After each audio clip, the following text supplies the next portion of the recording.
Jaclyn Dowaliby would have been 44 years old this year. Maybe she'd have been a mother. Maybe she'd be celebrating milestones, chasing her dreams, or smiling in photos with a family of her own. But instead, she remains frozen in time, just 7 years old, taken from her bed in the dead of night. There were no screams, no witnesses, just a shattered basement window and silence. For days later, her small body was found in a field, partially clothed, bound, decomposed. And what followed wasn't justice, it was failure. A rushed investigation. A father convicted, then released. A case that crumbled in court. And when the truth became inconvenient, it was swept under the rug. No new suspects. No further arrests. No answers for a grieving family. Jaclyn wasn't just failed by a killer. She was failed by a system that never fought for her. A system more concerned with closing a case than uncovering the truth. Her story disappeared from headlines. Her face vanished from the news. And the world moved on, as if her life didn't matter. But it does. It still does. And we will not forget her. If stories like this matter to you, if you believe every child deserves justice and no murder should be forgotten, then subscribe. Because here we tell the stories that others stop telling. We remember the names they left behind. Jaclyn Marie Dowaliby was born on May 17, 1981, in Chicago, Illinois. At just 2 years old, she was adopted through Catholic Charities by David and Cynthia Dowaliby, a young married couple who lived in Midlothian, a modest, working-class community southwest of Chicago. The Dowaliby home appeared ordinary by all standards. They shared their household with David's mother, Margaret Dowaliby, and later welcomed a biological son named David Jr. The home, located at 3256 West 146th Street, became a lively environment for a growing family. Jaclyn was known as a bright, affectionate child. She was in second grade at Central Park Elementary School and loved dolls, gymnastics, and flipping through store catalogs. Described by family and teachers as cheerful, imaginative, and social, she had no known enemies and appeared to live a secure and loved life. She and her younger brother were close, and she seemed to thrive in the structured setting provided by her parents and grandmother. There were no prior reports of domestic trouble, no official warnings, and no criminal allegations involving the family. In every outward sense, Jaclyn lived a normal childhood. That sense of normalcy made what happened next all the more devastating. Friday, September 9th, 1988, began as any other. Jaclyn returned home from school, had dinner with her family, and spent the evening at home. By 9:30 p.m., her parents said she was in bed. Her mother, Cynthia, later checked on her again around midnight. Jaclyn was still awake, quietly flipping through the pages of a Sears catalog as she lay under her covers. Her room was undisturbed, her window was locked, and the family began settling in for the night. Nothing was out of place. The doors were secured. The television was turned off. David and Cynthia went to bed, expecting another uneventful morning to follow. But the next morning, everything changed.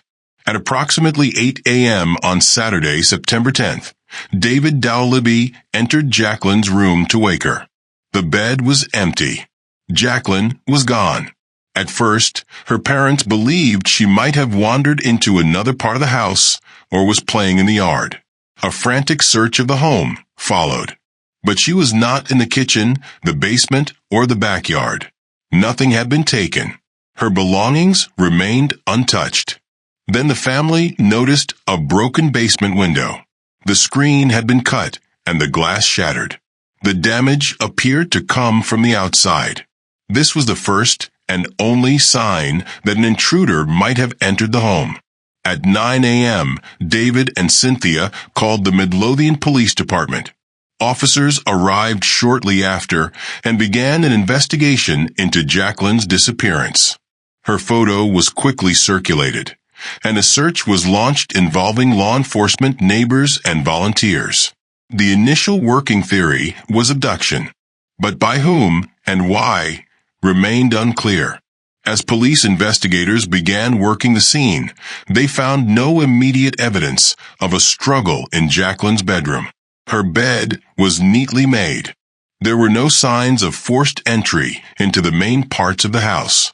The front and back doors were locked, and nothing had been stolen.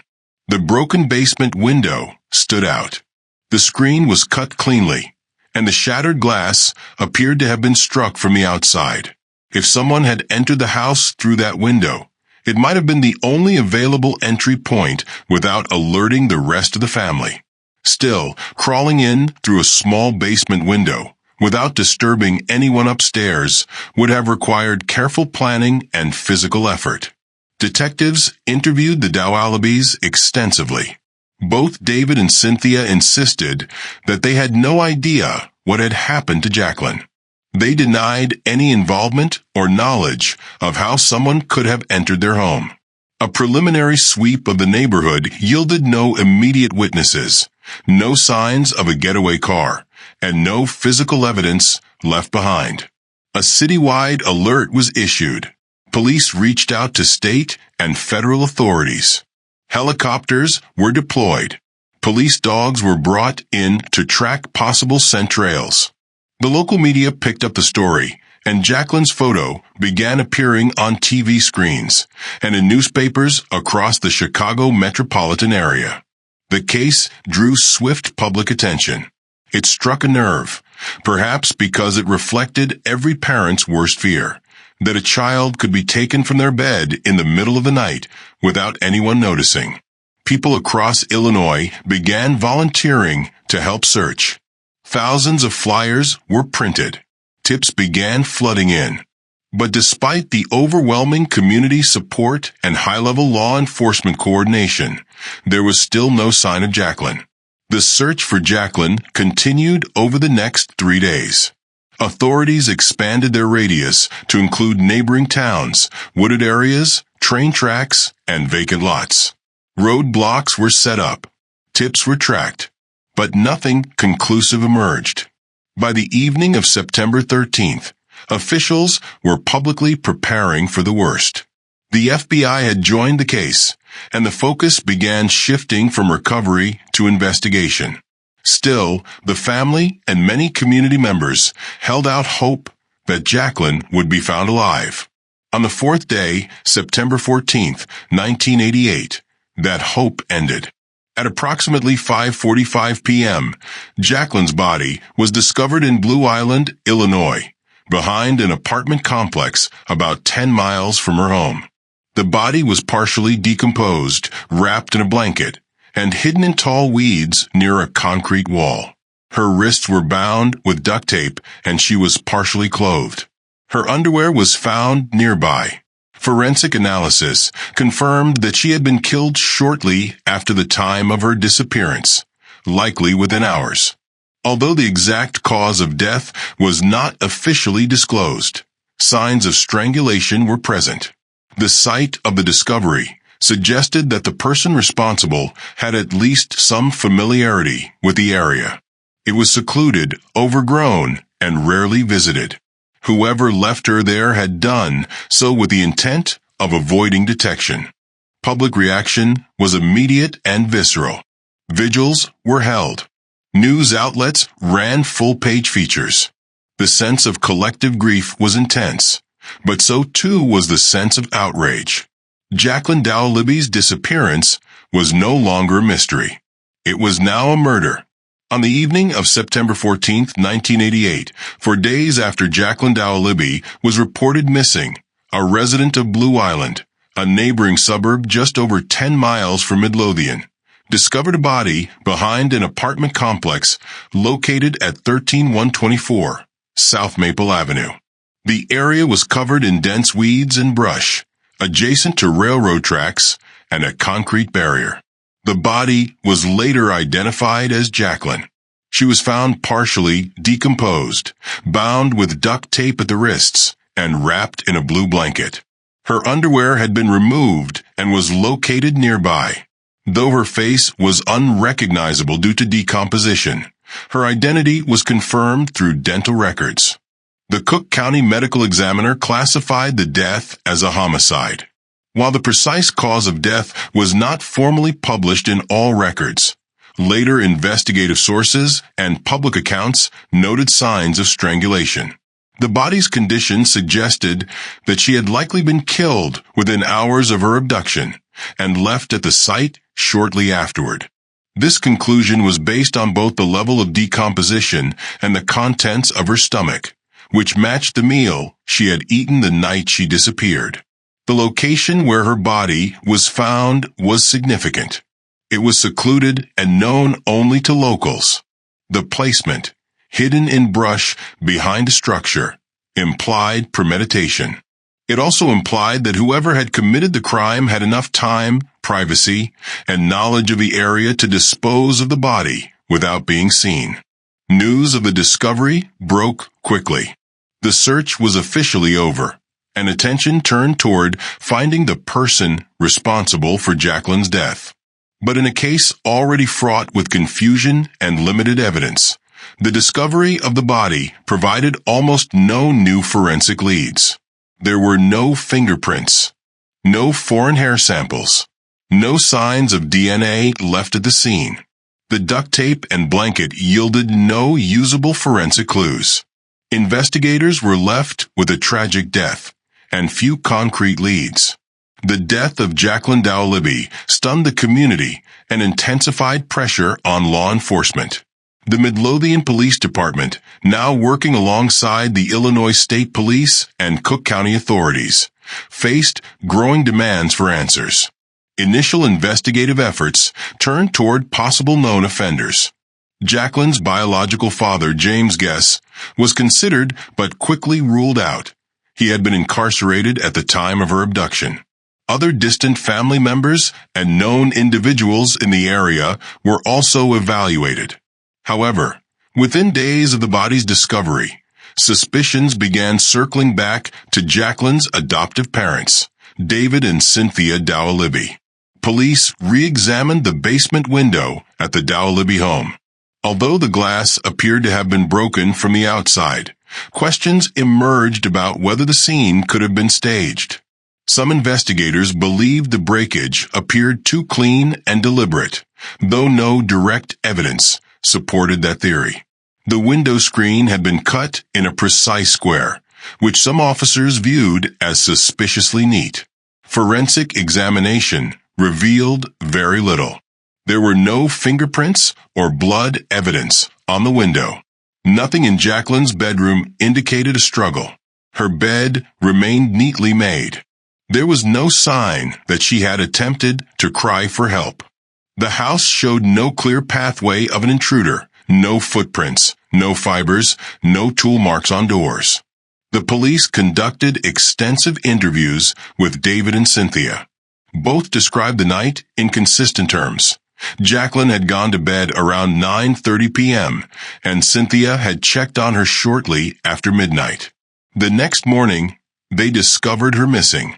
Investigators noted some discrepancies in their statements over time, details about door locks, lighting, or when certain family members awoke.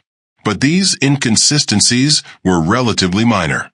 Still, in a case lacking physical evidence, inconsistencies began to take on disproportionate weight. The Dowalibys' demeanor also came under scrutiny. Some detectives interpreted their behavior as distant or too controlled. They did not appear as emotionally distraught as expected during media appearances or interviews. However, others close to the family disagreed with that assessment, saying grief often manifests differently under public pressure.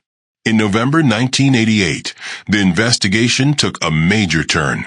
Both David and Cynthia Dowaliby were arrested and indicted by a grand jury on charges of first-degree murder, concealment of a homicide, and obstruction of justice. This decision came in the absence of physical evidence directly linking them to the crime. The arrest shocked many in the community. Up to that point, the Dowalibys had been viewed largely as victims. Now, prosecutors were suggesting that the child's own parents, or at least one of them, was responsible for her death. David and Cynthia Dowaliby were charged based on what prosecutors called a pattern of circumstantial evidence. There was no murder weapon, no confession, and no forensic trace linking them to Jaclyn's death. But investigators pointed to what they believed were red flags in their behavior, inconsistencies in their statements, and photos of alleged damage in the home that might indicate domestic violence. One piece of evidence that became central to the case was a photograph of a damaged closet door from Jaclyn's bedroom. The door had a hole punched through it, which prosecutors claimed showed signs of a previous violent outburst, possibly a motive or precedent for the crime. However, it was later confirmed that the photo had been taken after Jaclyn's disappearance and had no direct link to the night she vanished. In fact, the hole had existed long before the incident and had been caused during a previous unrelated household accident. In 1990, the cases against David and Cynthia were separated. Cynthia's charges were dismissed before trial due to lack of evidence. The prosecution moved forward solely against David. At trial, prosecutors presented a key eyewitness, Everett Mann, who testified that he had seen a man matching David Dowaliby's description near the site where Jaclyn's body was found. Mann claimed to have seen the man in a dark car around 2:30 a.m. on the morning of September 10th. He later picked David's photo out of a lineup, claiming it matched the man he saw. However, Mann's testimony was highly controversial. His original statements to police did not include a clear identification. Moreover, it was night, visibility was poor, and the car was parked 75 yards away. His later identifications were also made under suggestive circumstances. Despite the weaknesses in the evidence, David Dowaliby was convicted on May 3, 1990, of first-degree murder and concealment of a homicide. He was sentenced to 45 years in prison. The verdict divided public opinion. Some saw the conviction as a form of closure, a sense that someone had been held accountable. Others viewed the case as a miscarriage of justice, built entirely on speculative inferences and a single unreliable eyewitness. David began serving his sentence at a state correctional facility. Cynthia, though no longer facing charges, withdrew from public life. The family, once a symbol of shared grief, had now become the focal point of intense legal, media, and public scrutiny. What happened next would fundamentally change how the case was remembered and how it was judged in legal circles. David Dowaliby's trial began in April 1990, nearly 2 years after Jaclyn's disappearance and death. The prosecution faced a significant challenge from the outset. There was no physical evidence directly linking David to the crime. There were no fingerprints, DNA, or eyewitnesses placing him with Jaclyn after she was put to bed that night. Nonetheless, the state moved forward with a case built entirely on circumstantial evidence and character inferences. The trial was held in the Cook County Circuit Court. The media coverage was intense, with public opinion deeply divided. Some believed David had to be involved, either alone or with someone else. Others viewed the case as speculative and emotionally charged but legally thin. One of the central pieces of the prosecution's argument was the broken basement window. They posited that the window had been deliberately damaged to stage a break-in, allowing the family to create the illusion that Jaclyn had been abducted by an intruder. Prosecutors argued that the square cut in the screen and the neatly broken glass suggested manipulation rather than forced entry. However, no expert conclusively demonstrated how this alone indicated guilt, nor could anyone prove when exactly the window had been broken. The state also leaned heavily on the photograph of the broken closet door in Jaclyn's room. Prosecutors used this image to suggest that a violent event had occurred in the home and attempted to imply that Jaclyn may have suffered abuse or been involved in a domestic incident that led to her death. Yet, testimony eventually revealed that the door had been damaged long before Jaclyn's disappearance, and that it was unrelated to the case. The closet door had been broken during a previous event when Jaclyn or her younger brother had shut the door too hard. Despite the disconnection between the door damage and the murder, the image created a psychological association between violence and the home, a factor that may have influenced the jury subconsciously, if not logically. The prosecution's final and most dramatic witness was Everett Mann, the man who claimed to have seen someone resembling David Dowaliby near the location where Jaclyn's body was discovered. Everett Mann's testimony was pivotal.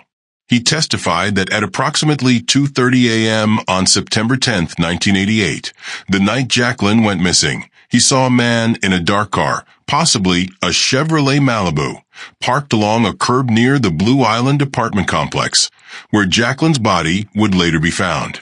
According to Mann, he got a good look at the man's face from about 75 feet away under poor lighting conditions. Several months later, during the investigation, Mann was shown a photo lineup and selected a picture of David Dowaliby. Based on that identification, the prosecution presented his testimony as evidence that David had been in the area during the critical early morning hours. However, Mann's original statement to police did not include a firm identification. His initial description was vague. Additionally, his testimony changed over time. In court, defense attorneys highlighted the fact that visibility would have been extremely limited at 2:30 a.m. and that no other witnesses corroborated Mann's claim. The defense challenged the lineup procedure itself, suggesting that Mann had been influenced by media exposure and law enforcement during the identification process. The car he allegedly saw was never found, and no forensic evidence placed David or his vehicle at the Blue Island scene. Beyond Mann's testimony, the state's case relied on a collection of behavioral observations and inconsistencies in the Dowalibys' recollections. For example, they pointed out variations in the couple's statements about whether certain doors were locked or whether lights were on during the night. These details, though not unusual for people under emotional distress, were presented as evidence of deception. Prosecutors also scrutinized David's reactions after Jaclyn went missing.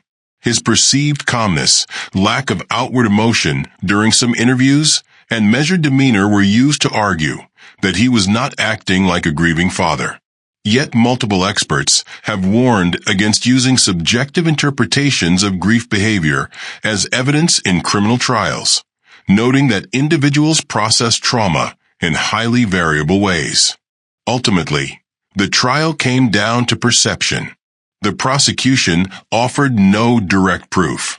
The defense argued that the case lacked sufficient evidence to convict beyond a reasonable doubt. But the emotional weight of the crime, a murdered child, a broken family, hovered over the courtroom. On May 3, 1990, the jury returned its verdict. David Dowaliby was convicted of first-degree murder and concealment of a homicide. He was sentenced to 45 years in prison. Cynthia, whose case had already been dismissed, was never retried. The verdict shocked many legal observers. Media coverage at the time noted the absence of any direct physical evidence. Some reporters and analysts described the outcome as a reflection of the jury's desire for closure in a disturbing and unresolved case. For others, it was a sign of the power that circumstantial evidence and emotional narratives could wield over the legal process. In the aftermath of the conviction, the Dowaliby family withdrew almost entirely from public life. David was transferred to Stateville Correctional Center to begin serving his sentence. Cynthia remained at home with their surviving child, David Jr., while continuing to support her husband's claims of innocence. Within the legal community, The case quickly became a subject of discussion and critique. Law professors, legal reform advocates, and investigative journalists began to raise questions about the fairness of the trial. The unreliability of the eyewitness testimony, the use of irrelevant photographs, and the heavy reliance on behavioral analysis drew particular criticism. Some media outlets began revisiting the story with a new perspective, focusing on the inconsistencies in the investigation and the risks associated with convictions based on ambiguous circumstantial evidence. Legal experts pointed out that while circumstantial cases can be valid, they require a clear and compelling accumulation of facts that leave no room for reasonable doubt. In David Dowaliby's case, there appeared to be more doubt than certainty. Public support began to shift. National interest in the case grew, particularly among advocates for criminal justice reform and wrongful conviction awareness. News programs and documentary series began profiling the case. By the early 1990s, it was being cited in academic texts as a case study in the dangers of prosecutorial overreach and tunnel vision. But the most significant change would come not from the media or the public, but from the appellate court. In 1991, the Illinois Appellate Court reviewed David's case. Their conclusion would make headlines across the state and redefine the legal narrative surrounding Jaclyn's tragic death. David Dowaliby began serving his sentence in a state correctional facility following his 1990 conviction for the murder of his adopted daughter, Jaclyn. Though devastated by the outcome, David and Cynthia remained consistent in their claims of innocence. While the public slowly moved on, the legal community and a growing number of supporters began questioning the integrity of the prosecution's case. Legal scholars, civil liberties advocates, and journalists revisited the details and raised serious concerns, particularly about the quality of evidence used to convict David. The appeal process began shortly after his sentencing. David's legal team argued that the conviction was based entirely on circumstantial evidence and unreliable testimony. They emphasized the lack of any forensic or physical link between David and the crime, pointing to how the prosecution's most persuasive evidence was, in fact, misleading or improperly weighted. At the center of the appeal was the claim that the jury had been influenced by irrelevant and emotionally charged imagery, particularly the photo of the broken closet door, which was falsely associated with potential household violence. Although the photo had been used during trial to suggest a violent domestic environment, it was eventually confirmed that the door had been damaged long before Jaclyn's disappearance. This mischaracterization, the defense argued, contributed to a biased portrayal of David as volatile or dangerous. Another focal point was the testimony of Everett Mann. His description of seeing someone resembling David Dowaliby near the crime scene, under conditions that were dark, distant, and unverified, was heavily scrutinized. His initial failure to provide a reliable identification and later changes in his account raised questions about the credibility of his statements.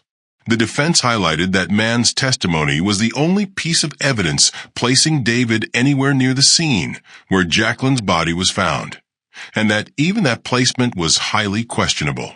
No other witnesses had corroborated the sighting, and there was no physical trace of David or his vehicle at the Blue Island site. In 1991, the Illinois Appellate Court agreed to review the case. What followed would fundamentally shift the trajectory of the Dowaliby story and redefine the legal legacy of Jaclyn's murder trial. On October 30th, 1991, the Illinois Appellate Court issued a unanimous decision overturning David Dowaliby's conviction. The court held that the evidence presented at trial was legally insufficient to support a finding of guilt beyond a reasonable doubt. In their ruling, the justices stated clearly, the evidence presented against David Dowaliby was no stronger than the evidence presented against his wife Cynthia, which the trial judge found insufficient to sustain a conviction. This observation was crucial. Cynthia had faced the same charges initially, but was acquitted before trial due to a lack of evidence.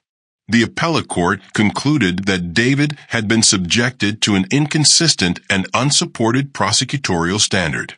The court also called into question the prosecution's reliance on the broken closet door photograph and the uncorroborated eyewitness testimony. These, the judges found, were not a sufficient basis for a conviction, particularly not one with a 45-year sentence. Importantly, the appellate decision did not call for a retrial. Instead, it directed that the conviction be vacated outright, which meant David would not be retried for Jaclyn's murder unless new and compelling evidence emerged. On November 13, 1991, after spending nearly 2 years in prison, David Dowaliby was released. The media captured footage of him walking free, surrounded by legal advocates and family members. He made only brief comments, expressing relief and reiterating his commitment to finding justice for Jaclyn. The Illinois Supreme Court later declined to review the appellate ruling, thereby letting the decision stand. Legally, David was a free man, but in the eyes of many, the shadow of the accusation lingered. The court's reversal did not exonerate him in a declarative sense. It only acknowledged that the evidence did not support a conviction. To some, that was enough. To others, especially those influenced by years of media coverage and emotional outrage, questions remained. Cynthia Dowaliby never returned to public life. The family, irreparably fractured by grief, scrutiny, and incarceration, slowly dissolved. David and Cynthia eventually separated. Yet the case continued to attract public interest, not only because of the tragedy itself, but because of what it revealed about the fragile boundaries between suspicion, media narratives, and justice in the American legal system. In the years following David Dowaliby's release, no other suspect was ever charged in connection with Jaclyn's murder. Despite a case that once consumed headlines, the investigation slowly ground to a halt. The file remained open but inactive. Cold case units occasionally revisited it, but with no physical evidence, no DNA, and no viable suspects, leads were scarce. The lack of forensic advances at the time of the crime meant that modern re-examinations of the evidence yielded little, if any, new direction. Public interest faded. The sensationalism of the trial gave way to silence. No one else was arrested, indicted, or publicly identified as a credible person of interest. Some speculation in media circles and among amateur sleuths pointed to other individuals, such as Timothy Guess, Jaclyn's biological uncle, who had a documented history of mental illness and legal troubles. But nothing ever linked him directly to the crime. He died in 2002, and no formal charges were ever brought against him. Another name that surfaced briefly was Perry Hernandez, a convicted sex offender with a known history of child-related offenses in the region.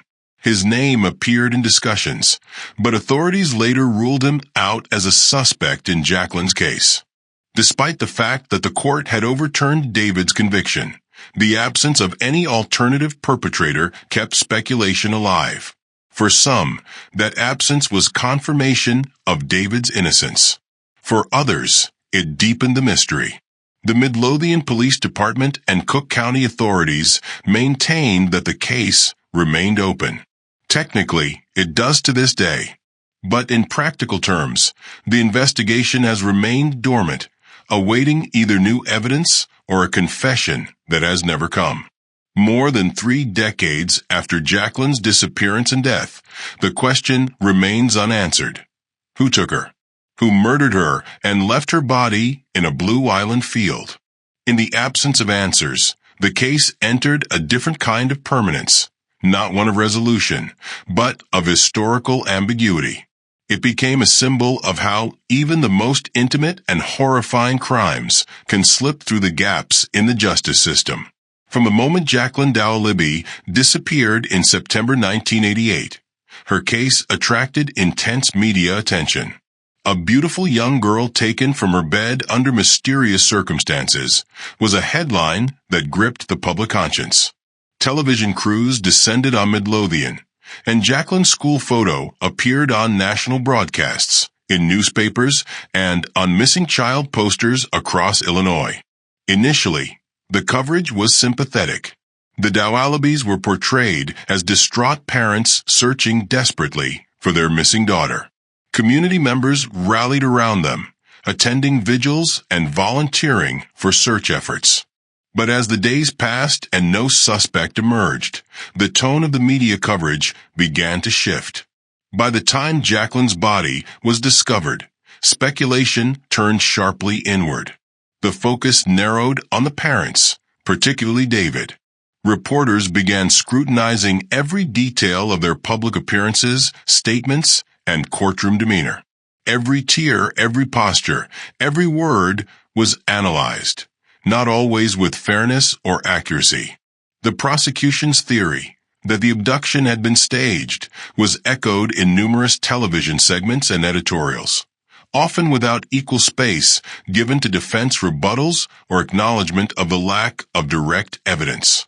The photograph of the broken closet door, taken after Jaclyn's disappearance but presented during trial, was repeatedly published in newspapers and broadcast on TV, as though it were definitive proof of violence in the household. After David's 1990 conviction, many outlets reported the verdict as confirmation of guilt. It wasn't until his conviction was overturned in 1991 that questions about the trial's fairness began surfacing prominently in the press. The landmark appellate ruling and David's release from prison were widely covered, particularly in the Chicago Tribune and Chicago Sun-Times. National programs, such as Unsolved Mysteries, took interest in the case. On November 18, 1992, Jaclyn's case was featured in an episode that revisited the sequence of events and highlighted David's overturned conviction, framing it as an unresolved mystery rather than a closed case. In 1996, CBS released a dramatized television film titled Gone in the Night, based on the Dowaliby case. Starring Kevin Dillon and Shannon Doherty as David and Cynthia, the film aimed to explore the emotional and legal toll of the case.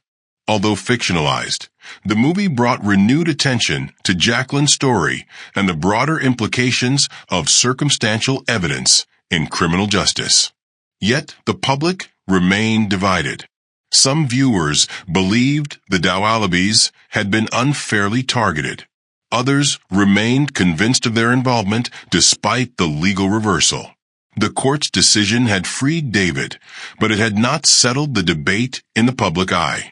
This dichotomy of public perception, innocence in the eyes of the law, uncertainty in the court of opinion, continues to define how the case is remembered. The Dowaliby case has been studied extensively in legal and academic circles for its implications on due process, evidentiary standards, and media influence on judicial outcomes. Legal scholars often cite the case as a cautionary example of the risks involved in pursuing convictions without direct physical evidence.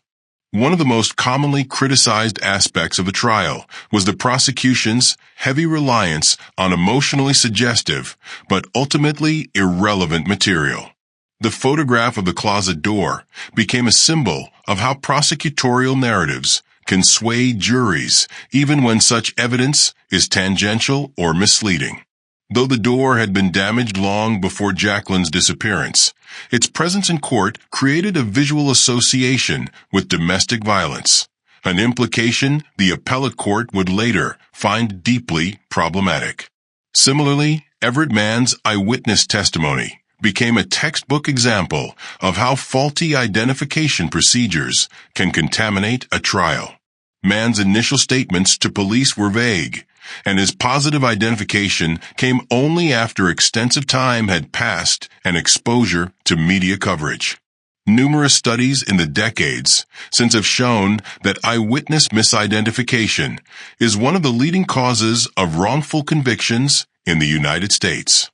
The case also raised questions about the handling of grief and public expectations. David and Cynthia's emotional restraint was interpreted by some as suspicious. Prosecutors subtly leaned into this narrative, arguing that David's calm demeanor was inconsistent with that of a grieving father. But grief experts and legal analysts now widely agree that such interpretations are unreliable and often biased by cultural expectations about how people should behave under trauma. The appellate court's ruling in 1991 emphasized the importance of legal consistency. If the same evidence that had been deemed insufficient to convict Cynthia was used to convict David, then the standards of justice had been unequally applied. That principle of equal burden of proof was a cornerstone in the decision to overturn the conviction. In the years since, the Dowaliby case has been cited in law school casebooks and criminal justice courses, particularly in discussions about circumstantial evidence, prosecutorial conduct, and the role of appellate courts in safeguarding fair trials. The case also became part of broader advocacy for reform in how child homicide cases are handled, especially when family members are suspects. It helped highlight the need for clearer guidelines in forensic analysis, suspect interrogation, and jury instruction when the emotional stakes of a case run high. Amid the legal complexities, media narratives, and public controversy, the core of the tragedy can sometimes be lost. Jaclyn Dowaliby was a child. Her life, her potential, and her innocence were taken in a manner that remains unresolved decades later. In the years following the trial and appeal, quiet efforts were made to preserve her memory. Though the Dowaliby family eventually split apart and withdrew from the public eye, Jaclyn was never forgotten by those who knew her personally. Her grave, located in Holy Sepulchre Cemetery in Alsip, Illinois, continues to receive visits from both relatives and strangers. Flowers are occasionally left. Messages are sometimes placed on cards or small stones near her name. Those who did not know her still remember the case as one of the most haunting unsolved child homicides in Illinois history. Advocacy groups for missing and exploited children have referenced Jaclyn's case in discussions about investigative reform and the importance of early forensic intervention. Her story is also cited in educational materials about the evolution of child protection laws and the gaps that existed in the 1980s before systems like the Amber Alert were developed. Although no formal foundation or national movement emerged from her death, her case remains part of the collective archive of tragedies that inform current practices in criminal justice, victim advocacy, and forensic science. In some communities, there have been informal remembrances, candlelight vigils, anniversary acknowledgments, or moments of silence during discussions of unresolved cases. On message boards and true crime forums, her name still circulates, accompanied by photos of a smiling child and questions about the truth that has yet to be uncovered. Today, more than 35 years after her death, Jaclyn Marie Dowaliby's story remains suspended between grief and justice. Her murder is technically unsolved. No one else has been arrested. No confession has surfaced. And the case remains open, though inactive. What endures is the memory of a little girl lost too soon, and the lingering ache of a mystery left unanswered. More than 3 decades after Jaclyn Dowaliby's tragic death, the most painful fact remains unchanged. Her killer has never been identified. No new arrests have been made. No physical evidence has ever linked another individual to the crime. And no confession has ever emerged. The Dowaliby case sits in a category of its own, a rare example of a high-profile child homicide that led to a conviction, a reversal, and ultimately a legal stalemate. The state's decision not to retry David Dowaliby after his release in 1991 signaled an acknowledgement that its case could not survive closer scrutiny. Yet, at the same time, law enforcement never identified a viable alternative suspect with sufficient evidence to pursue. In many cold cases, time allows for advances in forensic science to provide answers. But the Jaclyn Dowaliby case occurred at a time when DNA testing was not yet routine, and much of the potential forensic material from the crime scene was either absent or unusable.